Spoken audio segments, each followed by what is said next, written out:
Thank you sa lahat ng mga umattend. Kanina, ganito pala ikakasal. Nakakatakot lalo na pag umiiyak yung bride mo.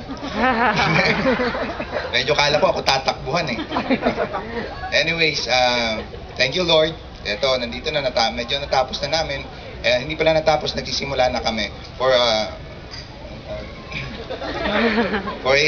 ito yung start ng sabi nila, panibagong buhay namin as mag-asawa.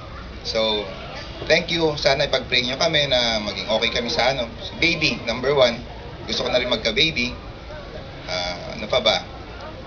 I can't mention na siguro yung mga names ng mga dumating. Alam nyo na rin kung sino kayo. Sa family ni Frisian, thank you very much. Sa family ko, sa mga friends ko, sa mga relatives, thank you. And mag-party na tayo. Yay! Yung alak mamaya lalabas ko na. Okay? Thank you.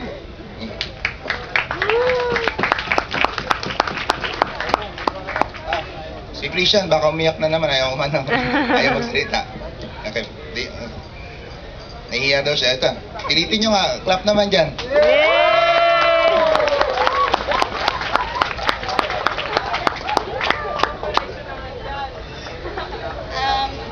Salamat po sa lahat ng nandito na nakishare ng araw namin na to.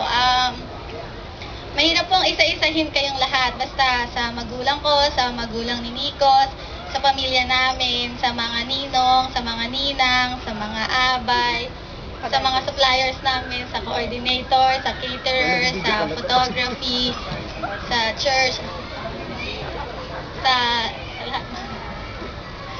Basta salamat po. Maraming salamat po sa pagdating nyo ngayong araw na to. Thank you. Yay! Woo! Woo! Woo! Peace! Peace! Ay, wala. Peace! Peace. Peace! Peace.